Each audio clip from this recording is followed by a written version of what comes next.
Welcome to Awakening Streams, the podcast of One River Zen Meditation Center in Ottawa, Illinois. Hosted by Sensei Michael Brunner. Learn more, donate, and practice with us at oneriverzen.org.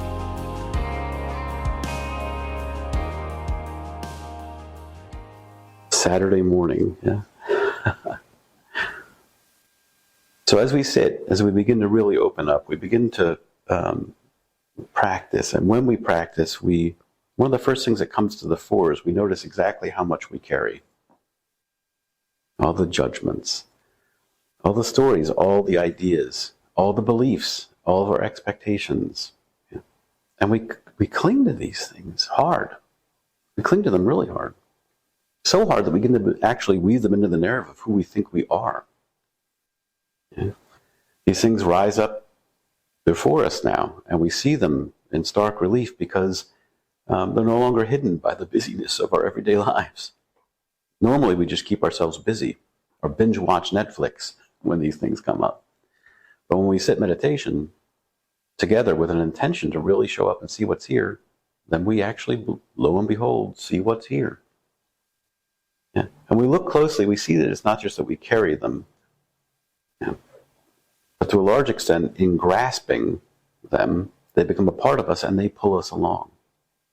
We begin to see what we expect to see. And so this practice is a way of seeing our attachments for what they are and maybe beginning to loosen our grasp on them. Yeah. Maybe beginning to realize that we're something a lot bigger than those judgments. So we use a lot of jargon in Buddhism. One of the terms we'll commonly use to express this is karma, conditioned consciousness, the patterns and the habits of mind that keep us cycling through the same experience, manifesting more and more of the same. Yeah. That's why our lives sometimes make us feel like we are trapped. Our judgments take hold of us, and they begin to then shape our world. The tighter we grasp, the more we're bound to repeat the same patterns of behavior. It's quite a conundrum, man. This is where Zen practice comes in. It allows us to actually take a step back and see our conditioning clearly for what it is and begin to let go so we can move towards wisdom instead of staying with our habits. Wisdom is found anytime that we're able to just be present and not understand. Say, not understand. That's crazy talk. Yeah. Understanding is only one way of appreciating what's in front of you. Trying to attach labels, constructs, and ideas and then have them all tie out in some neat mathematical fashion is a great way of keeping things tidy and in compartments in our mind. But it's no way to live our life because we can't actually see what's there. So in Zen, we use koans as a way of moving beyond our discursive thought. The endless thinking, the endless judgments that keep our minds going. Dialectic, on which the small self begins to aggrandize and progress. A koan really isn't a puzzle to solve. It's really more of an invitation to step into our direct experience. The koan does have barbs in them, and those barbs will take our intellect hold, right, and make it go around in loops, trying to solve something that we know at the end of the day can't be solved. Reason can't get you there. In the hopes that eventually we'll grow tired of it and put our intellect down for a second and actually see what's right in front of us, maybe sometimes for the first time. Yeah. So I want to talk to you today about a koan from the Shasekishu. It offers an example of meeting life with an open hand and being ready to release what we're holding on to. Shasekishu is not one of the collections that I actually systematically work in koan study with students. What I love about Shasekishu is that these cases, actually, the payload, the thing that we're asking you to see that's beyond your intellect, is usually buried in very clear sight. So you don't have to dig very hard to see it. And it kind of begins to train you where to look, outside of the realm of your discursive thoughts. And here's a good case. It's the 14th case. They call it Muddy Road. Tanzan and Ekido were once traveling together down a muddy road. A heavy rain was falling. Coming around a bend, they met a lovely girl in a silk kimono and sash, unable to cross at the intersection. "Come on, girl," said Tanzan at once. Lifting her in his arms, he carried her over the mud. Ekido didn't speak again until later that night, when they had reached a temple where they could take lodging. And he couldn't restrain himself anymore. He couldn't handle it. So he said, "We monks don't go near females." Right? Especially not young and lovely ones, for sure. It's dangerous. "Why did you do that?" "I left the girl there," said Tanzan. "Are you still carrying her?"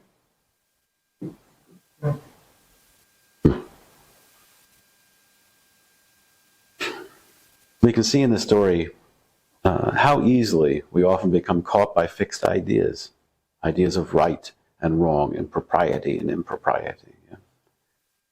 Ekido's reaction reflects a sense of morality as something that's rigid, something that's imposed from the outside, a set of rules in some dusty old tome that we can apply no matter what the situation is. But of course, we know that's not our practice. Tanzan's showing us a different kind of appreciation of morality. It's not to say that morality is not there. I want to be very clear. There's always right behavior. Right? The problem is, you can't write about it beforehand and then expect to impose your will on the situation. Tanzan acts from compassion, carries the girl to help her, and then lets it go. And this is where the real path lies. Not in rigid constructs, but in an open heart that we can actually begin to respond freely and lovingly to what's in this moment. It's always here. We have to let go of what we're carrying. We have to let go of our judgments, our need to be right, our need to look good, but even our notions of shame and guilt. We study a lot of Dogen here, not because it's the only path, but because it's the one that we have right in front of us. Yeah. And he had a fascicle called Uji that we went through a few months ago. So Uji actually translates to being time. It speaks of the reality or the imperative that's always present in our lives when we don't see our lives as a set of isolated moments, but as an interwoven and continuous, interconnected flow. Each moment and each thought is actually a connection of time itself. And being and time are not two different things.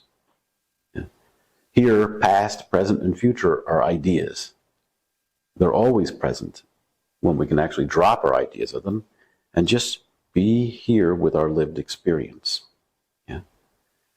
When we live in this understanding, we see each thought, each action, each feeling as being time. Our memories are there. They're not past, they're very real. Which means that we can actually begin to relate to what we call today past, right here in the present, and in so doing it, transform it. It's a place of alchemy, where we can transform these base elements, or these things that have hurt us, into true gold and wisdom, so we can meet this moment with clarity. Yeah. Dogen warns us that if we get caught to a fixed sense of self, or even feelings of guilt and shame, we become ensnared. And these feelings, our emotions, begin to shape our being time, just as surely as our actions would. It tells us that when we take a false step, we make a mistake. Right? If we see it, and we cling to the shame and guilt of having taken a false step, we remain trapped by it. And we have to attempt to carry it forward, but it's a heavy stone that's going to keep us moored in that conceptual idea of past. In other words, we're now separated from the truth of our lived experience as it presents itself now. So we can't allow those things to define us. If we do, we're unable to really show up and gain the full inheritance that this boundless present moment is serving up right now. Ekido's judgment of Tanzan shows us how easily we can become ensnared. On the face of it, he's saying some very sensible things. All those things are sensible if you divorce yourself from the imperative of what's sitting right in front of you. Yeah? He's bound by some idea of right action, and he clings to it. But Tanzen is free. Yeah? He sees what's needed, he responds with compassion, and then he lets it go. If we can put down all these things we're clinging to, all these judgments, all these ideas of how life should be, yeah, and how propriety should work, then we can begin to meet each moment with fresh eyes and an open heart. This is not a call, I promise you, to abandon your values. It's an invitation to embody them and release the rigidity of our conditioning. Stop carrying your mistakes. Put them down so you have open hands to approach this moment with clarity. This is so critical. This is our entire practice. We continue on this journey this weekend, yeah? We're going to remember, or we should remember, that Sesshin offers us a rare and precious opportunity to actually press the reset button, yeah? Clarify our intentions, free ourselves from what we've been carrying. And the quiet and the simplicity that this retreat container brings, we can actually begin to look at the stories and judgments and attachments and see how they're shaping our behavior. We first see it in our thought behavior, but we know, of course, that manifests. There's no real difference between inside and outside. How you think is how you're going to comport yourself.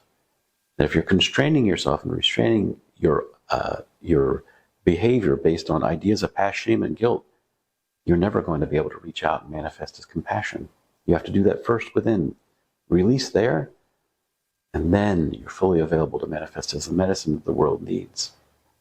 So take this opportunity, don't squander it,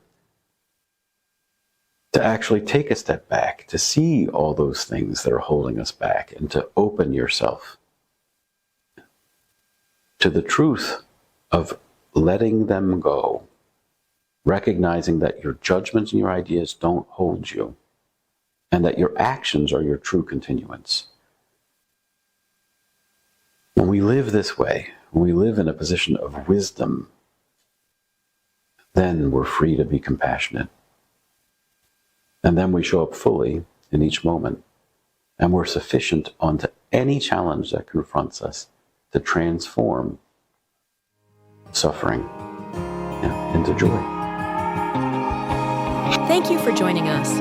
If this podcast was meaningful for you and supported your practice, please give us a hand by visiting us at oneriverzen.org today.